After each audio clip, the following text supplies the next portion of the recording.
It is literally 90 degrees outside. The heat is simmering off the pavement and I am sweating in places that I didn't even know could sweat. It could not feel less cozy. I'm hot, I'm sweaty, I'm kind of cranky. So this is why we need to talk about autumn. Around late July to early August for the past few years now, that is when the fall content, the I wish it was fall, orange filters, reposts of New England fall foliage, the planning of one's Halloween costume, that is when it starts to crop up. It doesn't crop up in September. It starts cropping up midsummer when the weather is at its warmest. As soon as Starbucks re-releases its pumpkin spice lattes, it becomes like a newsworthy event. Here's my pumpkin spice latte, first pumpkin spice latte of the season. As you edge into September and October, that is when you are inundated with pumpkin patch photos, corn maze photos, people posing on haystacks, the hayride. Autumn, the big commercial business of autumn is normal now. It's normal to me. It's part of our lives. I've participated in all of that. Not every year. The last time I went to a pumpkin patch was in 2017. It was expensive to get into this pumpkin patch. More on that later. But lately, I've noticed fall has become kind of a cultural phenomenon, especially in America. And according to the 2013 survey by YouGov, 29% of Americans survey saying that fall is their favorite season. And another survey by Morning Consult, 41% of Americans say fall is their favorite season, followed by a split between 24% liking summer and spring, and then winter is the clear loser here at 11%. But there's a lot to be said for winter. There's peppermint mocha and there's Christmas. And Christmas is also, as we all know, it's big business. When did fall become such a big commercial enterprise? The season itself, the commercialization of fall. When I was a kid growing up in the 90s and the Stone Ages, fall just happened. Summer ended, you went back to school, you sensed a drop in the temperature. There was some Halloween decorations. Every store had their Halloween section. There wasn't a big emphasis on Spirit Halloween or the Halloween pop-up stores. There was pumpkin patches, but you just went to the pumpkin patch to buy a pumpkin. It wasn't like a whole day photo event where they charged you to go into the pumpkin patch. You went in for free to buy the pumpkin and then you left. Nowadays, it's like the pumpkin patches have become a business unto itself. So Americans are obsessed with fall. Now with our collective thirst for a cozy nostalgia feeling that's associated with fall, fall has slowly crept up and turned into a big business juggernaut. Everything's got a pumpkin spice latte flavor now. These pumpkin patch excursions now cost money to enter, whereas before I think you could just go into a pumpkin patch for free, you pick out your pumpkin, and then you left. It's become an entire event. Right now in the summer, people are getting their fall wardrobes ready, fall vibes, fall nails, spooky season nails. It all comes together as this big, cozy, wonderful, profitable trend. We have proved in our nation of unbridled capitalism, anything could be made into a trend, anything could be made into a profit, and fall is definitely one of the cha-ching seasons for retailers and advertisers. I know that a lot of corporations are making money off of you, especially Starbucks with their pumpkin spice latte, or just any food brand now that has a pumpkin spice flavor. Every time you go to Target, I know that there's going to be the fall decor and people are going to buy it. We are the people funneling money into fall, and I don't care. I am a fangirl for fall, and I'm going to try to calm down, and I'm going to try to speak in a calm voice. I've noticed that when I watch aesthetic vlogs having to do with fall, and you know what kind of vlogs I'm talking about, the ones where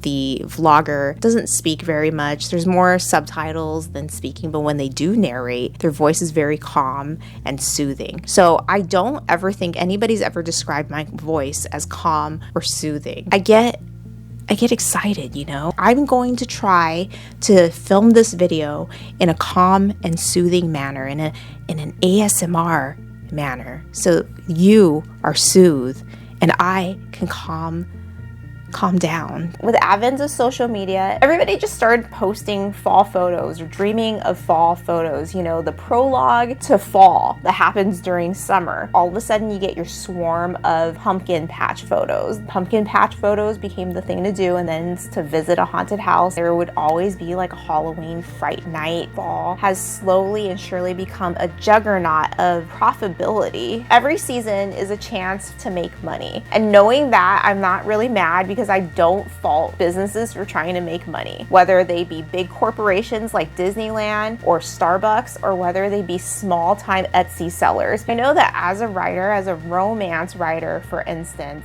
fall is big money. Fall and Christmas is big money. The holiday romances are big money. That's why every sitcom back in the day had a Christmas special or Halloween special. I too have done the most autumn book ever. You know, it's literally in my brain, it's called the most autumn book ever. While researching this topic, I came across several articles that criticize fall, and I'm like, oh my God, I can't believe people are criticizing the season. It's not the season itself, it's the commercialization of fall that they're criticizing, specifically the meme known as the Christian Girl Autumn or Clean Girl Autumn. I prefer to call it Clean Girl Autumn because you don't necessarily have to be Christian to enjoy autumn. Then there's like the Weird Girl Autumn, and that's specifically for the whimsigoth-esque girl that likes to go to Salem. Let's talk about Clean Girl Autumn. It's a pumpkin patch photo, lots of crispy autumn foliage. Foliage, autumn uniform, which usually involves flannel, a circle scarf, some kind of hat, definitely long, luxurious hair, curled and styled, because we're talking about millennials here. There's skinny jeans or black tights, ankle boots, or the riding boot. Kind of like a bachelorette party. Everybody got the memo that everybody has to dress like this for this group photo. And usually the criticism is associated with the conformity of it all. Honestly, I don't really have a problem with if a group of girlfriends want to get dressed up. Somebody put out the memo that we're all wearing flannel and riding boots and we're all curling our hair. That's their prerogative. I don't really see like a race thing in this. I'm sure if I wanted to join a white girl photo shoot, I'm pretty sure they'll let me in the group. I just have to wear the clothes. So every time around August, we're starting to get excited here. We're starting to get into these fall pictures. Everybody starts posting cozy rooms, a well-worn book, a nice fall scented candle, cable knit sweaters, and burgundy nail polish.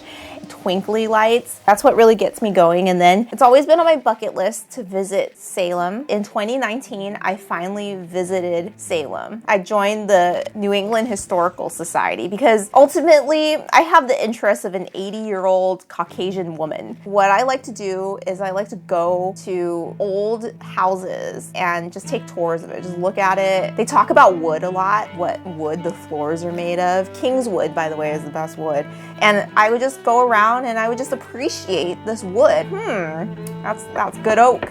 So my husband and I visited Salem during the first week of October 2019. So we thought, quite foolishly, it would not be very busy. The busiest time would probably be the day before Halloween, on Halloween. Oh my gosh, that weekend was so busy. Disneyland, busy. Disneyland during the summer, busy. We thought, you know, we'll just park on the street, and then it turns out there was no streets because it's an old town, so they don't have sidewalks. Apparently, in other states, some states don't even have sidewalks that you could park your car on the street or at a meter or something. We drove around and around because I hate paying for parking, guys. But there was one parking structure and oh my gosh, $30 a day, or maybe $30 for an hour. It was $30. You know who charges $30 for parking? Universal Studios. I haven't been to Disneyland in a long time, so I don't know what Disneyland charges for parking. Let me know in the comments below. I thought we were just venturing into a small, sleepy town, but it was not sleepy. It was very much alive. To go to Salem in and around October or even September is to really see the commercialization of the fall season. It was a madhouse, I tell you, a madhouse in Salem. Fortunately, because of my old lady proclivities, we didn't really do the main things that people do in Salem. We went on a house tour that was kind of off the beaten path because of my New England Historical Society membership. So we went and appreciated some old furniture and some some wood. That being said, I think there's a little bit of irony to Salem's popularity right now, considering that in 1692, many people were put to death because they were accused of being witches. The accusers despised witches, and now 300 something years later, the whole town's just overrun with people dressed like witches. Whatever the Puritan witch hunters were trying to fight has completely backfired on them. That made me happy. Then it occurred to me, I have a thing for Puritans, not like a romantic fantasy thing, but every time I hear about some kind of Puritan involved witchcraft accusation, the whole Salem witch trial, creepy witch history, I'm there. I like this stuff. Later on, during the same trip, we went to the town of Wethersfield in Connecticut. That may seem like a very random town to go to. Wethersfield is the setting to my favorite book of all time, The Witch of Blackbird Pond by Elizabeth George Spears. I have read this book 27 times, which makes me officially insane. I don't even know why I'm telling you this, because Wethersfield is like my private autumn gem, and in 2019 it was so far untouched by the autumn enthusiasts and the Halloween crowd. I spent a lot of time on the internet posting about how great Wethersfield is and how great the Witch of Blackbird Pond is. Maybe that increased enthusiasm for Wethersfield tourism. Salem is like Disneyland, whereas Sleepy Hollow is probably like Knott's Berry Farm or Universal. It's busy, but not too busy. So I feel like I have to hit that before it becomes very, very busy. One of the things that we attempted to do on this trip was to go to Fall River, where the Lizzie Borden house was. Lizzie Borden took an axe. She gave her mother 40 whacks. When she saw what she had done, she gave her father 41. Lizzie Borden got away for her crime she did not pay. So that in itself tells you what happened. The murder house where it happened is now a bed and breakfast. You can stay in the room where her mother was done away with. They have a copy of the real life crime scene photo of what was done in that room, like right on your nightstand, the Victorian crime scene photo. So we drove to Fall River and we drove by the house, but we didn't go in because it was a bed and breakfast and we weren't gonna stay there. And there's no way I'm gonna stay in a room where a crime scene has happened and then look at the crime scene photo right next to my bed. That would be incredibly creepy, but it's kind of like I'm seeking out these creepy things. I just don't really want to go all the way. So the commercialization of fall also includes this trend of fall tourism to various New England towns that I participated in. I was part of the crowd that went to Salem. I complained about the crowd, but I was also part of it. It was on my bucket list is Sleepy Hollow. I also want to return to New England to visit several vampire graveyards, which I talked about in this video. I'm just a graveyard girl. I don't look like a graveyard girl. I don't dress like a graveyard girl, but I am a graveyard girl. I like all these creepy things. We've established the fall as America's favorite season. It's also my favorite season. We've established that it is now a juggernaut of selling you things. We've established that I don't care, that I'm being sold a product which is fall, which is coziness and nostalgia. Here, take my money. And honestly, I don't really spend that much money during the fall unless you count parking in Salem. We've also established that I'm a graveyard girl that likes to visit old homes, and we've established that I'm also deep inside an 80-year-old Caucasian woman with a perm, and I'm part of the New England Historical Society, which is a great society to be in because you get a passport book of all the old houses that you can visit, and then you get a stamp every time you visit these houses. Occasionally, they'll mail you a magazine about wood. So if you've enjoyed this video, please give it a thumbs up, and if you are not subscribed already, please hit the subscribe button and hit the notification bell, because then you'll be notified of my uploads on YouTube.